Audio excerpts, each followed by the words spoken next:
20 years following the tragic death of Princess Diana in a Paris car crash, her former driver, Colin Tebbit, offered a retrospective account of his experiences and emotional impact in his inaugural live television interview since the incident.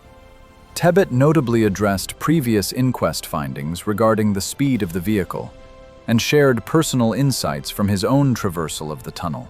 His revelations regarding the circumstances of her passing provided a deeper, more harrowing insight into her death. During a television broadcast with hosts Kate Garraway and Ben Shepherd, Tebbit became visibly emotional as he recounted the distressing events that followed the crash and articulated his enduring sense of responsibility. He expressed a profound feeling of guilt for not having been Princess Diana's driver on that tragic night. When questioned about his sense of accountability, he affirmed, "Yes, you always do feel responsible." He then described the moment he learned of the accident, an event that transformed an ordinary evening into a profound ordeal. Tebbit recalled being in bed with his wife when she answered the phone. Initially, the call seemed routine, with his wife engaging in light conversation. However, the dialogue quickly grew serious, and recognizing the gravity of the situation, she handed the phone to Tebbit, instructing him, "I think you better get up and sit on the end of the bed and take this phone call." The call was from a colleague at Balmoral, informing Tebbit that Princess Diana had been injured in a car crash and advising him to "put the television on and you'll see." Tebbit immediately turned on the television, where he witnessed the broadcast of the devastating news. Overwhelmed by shock, disbelief, and a sense of urgency, he quickly dressed and proceeded to Kensington Palace. The journey was fraught with a mixture of shock, sorrow, and an encroaching sense of helplessness. Upon his arrival, Tebbit confronted the full reality of the tragedy that had befallen Princess Diana.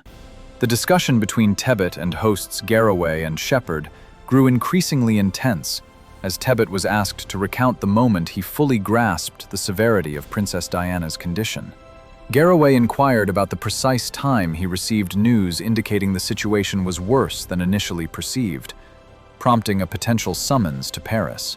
Tebbit paused, the weight of his memories palpable, before responding, "Yes, it was quite difficult." He explained that Robin Cook, then the Foreign Secretary, was publicly reporting that Princess Diana was injured. However, simultaneously, her private secretary, Michael, was privately informing 6 individuals in the office, including Tebbit, that, sadly, she had died. This discrepancy between the public announcement and the private reality engendered confusion and anguish. Cook's statement offered a fleeting hope of survival, which was swiftly extinguished by the private secretary's grim confirmation of her death. At this juncture, Shepherd interjected, asking if, at that point, the instruction was given to bring Diana back, and Tebbit was charged with that mission. Tebbit confirmed, his voice steady yet imbued with emotion, the immense responsibility entrusted to him: to repatriate Princess Diana's body to England, a duty both professionally paramount and personally agonizing. Garraway then posed a deeply emotional question regarding his arrival in Paris amidst the intense public furore and the challenge of seeing his deceased employer in the mortuary. Tebbit paused, his emotion evident, admitting, "It was incredibly difficult." He described the chaotic scene upon landing in Paris, where global media had converged, and the city was gripped by sorrow and confusion, exacerbating the already daunting task. He continued, his voice slightly trembling, "Walking into that room was one of the hardest things I've ever had to do. There she was, someone I had immense respect and admiration for, lying on a table in a stark, clinical setting. It was surreal and heartbreaking seeing her like that. It was the moment the finality of it all truly hit me." Tebbit's recollection underscored his profound personal grief. He stated, "It was my job to ensure she was brought back home with the dignity and respect she deserved." His voice a blend of pride and sorrow. But it was also a moment of profound personal loss. Princess Diana was not just my employer, She was someone I cared deeply about. The pain of that moment is something that will stay with me forever.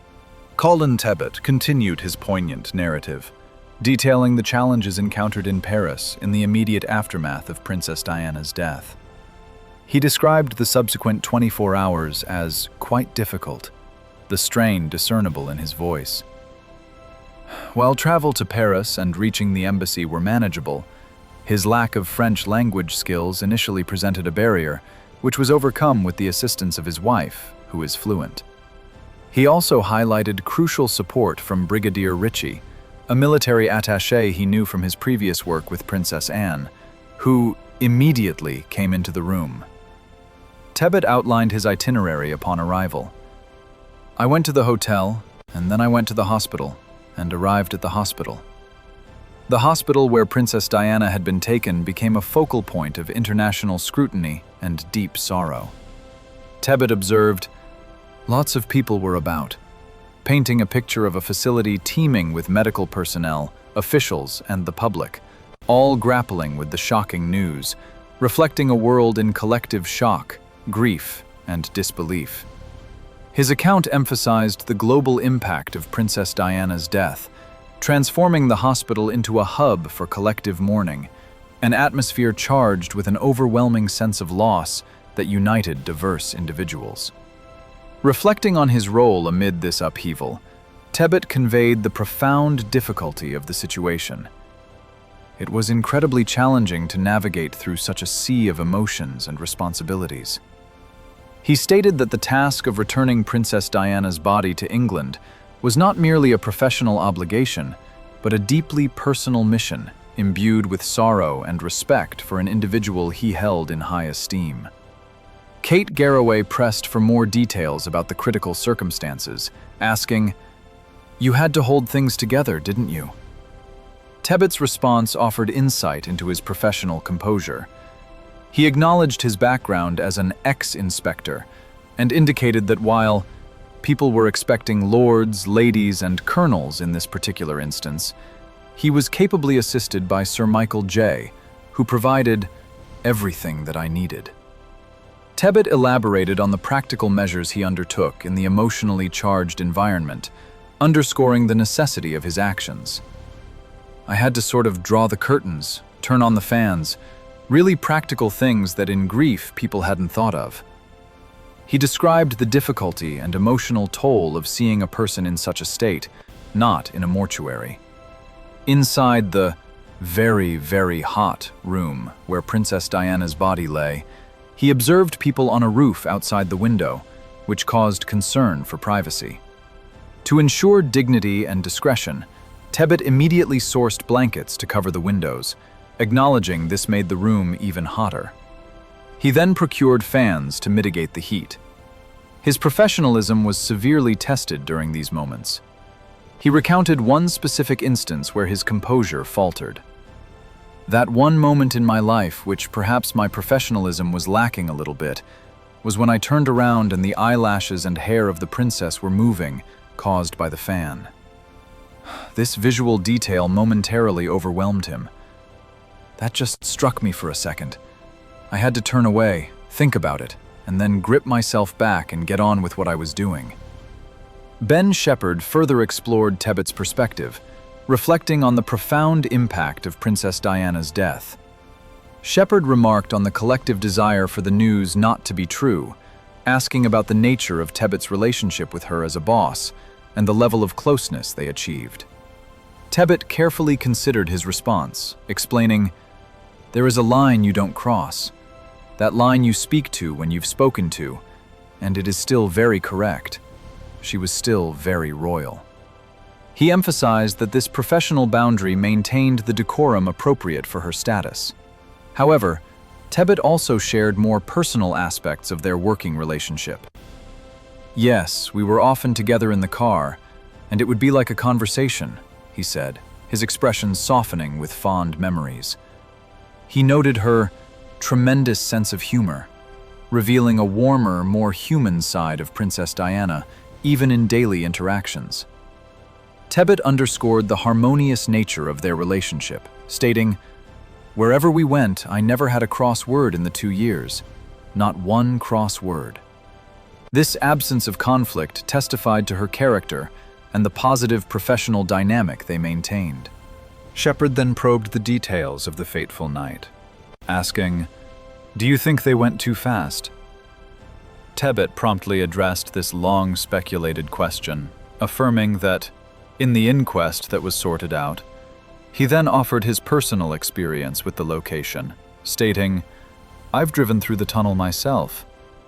He described a common visual phenomenon within the Pont de l'Alma tunnel, explaining that its stations can create a misleading perception of speed.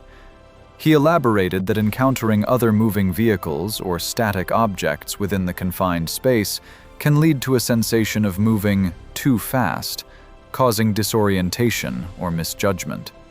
He concluded that, whatever happened, I went perhaps a little bit too fast and was taken away with the lady in the back, indicating the potential for misperception and miscalculation under such conditions. In this interview, Colin Tebbit also provided insights into the critical medical efforts undertaken, referencing Dr. Monsef Damon's account. He recalled Dr. Damon stating that Princess Diana was admitted to Pitié-Salpêtrière Hospital around 2 a.m. on August 31, 1997. Paramedics had diligently worked at the scene to stabilize her following a cardiac arrest, but the severity of her injuries became fully apparent upon her hospital arrival. A series of X-rays revealed extensive internal bleeding, necessitating immediate and intensive medical intervention. Dr. Damon, alongside a team of physicians, performed multiple procedures in a desperate attempt to control the hemorrhage and stabilize her condition. One critical procedure, performed by Dr. Damon, was to facilitate her breathing, as her heart's function was compromised by blood loss. As the medical team intensified their efforts, Dr. Damon discovered a torn pericardium, the protective membrane surrounding the heart, which severely exacerbated her critical state by impeding proper cardiac function. At 2:30 a.m. on August 31, 1997, Professor Alain Pavie, a renowned cardiac surgeon, was summoned. Recognizing the extreme gravity of the situation, Professor Pavie promptly arrived at Pitié-Salpêtrière Hospital to join the medical team. Inside the operating room, the team, including Professor Pavie, worked strenuously to identify the source of Princess Diana's profuse bleeding. It was a race against time, with every moment critical to stabilization. Ultimately, they identified the devastating cause, a tear in her upper left pulmonary vein near the heart, which The Independent described in 2011 as a hole torn in her heart. Dr. Monsef Damon vividly recalled the intensity of the situation. Despite meticulous surgical intervention by Professor Pavie to repair the tear, efforts to save Princess Diana's life ultimately proved futile. Her condition deteriorated rapidly as the irreparable damage prevented her heart from sustaining a stable rhythm. Dr. Monsef Damon, reflecting on the extensive measures taken to save Princess Diana, recounted to the Daily Mail, "We tried electric shocks several times, but we could not get her heart beating again." Despite the medical team's relentless efforts, they confronted an insurmountable challenge. Dr. Damon further conveyed the emotional toll, stating, "We fought hard, we tried a lot, really an awful lot. We could not save her, and that affected us very much." For a full hour, medical personnel tirelessly attempted to restart Princess Diana's heart. Ultimately, at 4 a.m., they made the agonizing decision to cease resuscitation efforts, acknowledging that their valiant attempts had yielded no positive outcome. Following Princess Diana's death, the medical team, including Dr. Monsef Damon and his colleagues, faced intense scrutiny despite their exhaustive efforts. The profound loss of such a globally revered figure placed a significant burden on those involved in her care. Dr. Damon and his colleagues grappled with considerable guilt and sorrow, unable to reconcile their expertise and tireless work with their inability to alter the tragic outcome. In a June 2021 interview with the Daily Mail, Dr. Daman reflected on the immense psychological impact. When it's a princess and you follow her funeral along with billions of other people and you had tried to save her, that obviously marks you. He further expressed the collective anguish, stating, "Because it's so terrible that this beautiful person had such a tragic end," thereby articulating the widespread disbelief and sorrow that permeated the world after her untimely passing. In the years succeeding Princess Diana's tragic death, a proliferation of conspiracy theories emerged, challenging the official account of the incident and implicating Dr. Monsef Daman and his medical team in a purported sinister plot. These unsubstantiated allegations centered on the notion of a British conspiracy to orchestrate Princess Diana's demise. Mohammed Al Fayed, father of Dodi Al Fayed, Princess Diana's companion at the time of the accident, significantly fueled these claims. His relentless pursuit of what he perceived as truth, coupled with his conviction that a conspiracy existed to eliminate Princess Diana and his son, amplified speculation regarding the circumstances of her death. Al Fayed's public statements and subsequent legal actions intensified these theories, placing Dr. Daman and his colleagues under considerable suspicion and scrutiny. Responding to escalating pressure and persistent doubts, an investigation, codenamed Operation Paget, was initiated in the early 2000s. Led by former Metropolitan Police Chief Lord John Stevens, this inquiry aimed to scrutinize the medical personnel's actions on the night of Princess Diana's death and ascertain the truth surrounding the fatal car crash in Paris. Operation Paget meticulously examined every facet of the night's events, subjecting the actions of Dr. Daman and his medical colleagues to rigorous scrutiny. The investigation's objective was to dispel circulating rumors and conspiracy theories, thereby providing clarity and resolution to a case embroiled in controversy and speculation. For Dr. Daman and his team, Operation Paget offered an opportunity for vindication, allowing them to reaffirm their professional dedication and commitment to saving lives. Despite the unjust accusations, they fully cooperated with the inquiry, confident in the integrity of their actions during that tragic night. Following an exhaustive investigation led by Lord John Stevens, a critical conclusion was reached regarding the events of Princess Diana's death. After consulting a prominent British forensic pathologist and meticulously reviewing all evidence, Lord Stevens unequivocally stated, as reported by the Daily Mail, that those involved in the emergency treatment and surgery were highly qualified and experienced in their field. This assessment underscored the professionalism and expertise of Dr. Monsef Daman and his colleagues, who managed Princess Diana's emergency care. Despite intense scrutiny and unsubstantiated allegations, the inquiry affirmed the competence and dedication of the medical team. The investigation's findings provided essential clarity and closure, addressing lingering doubts.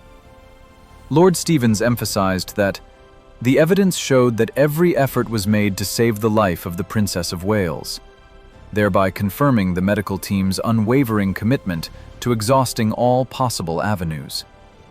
His conclusion firmly asserted that no other strategy would have affected the outcome, highlighting the challenging and complex nature of the medical emergency and reinforcing that the doctors had exercised every measure within their capability.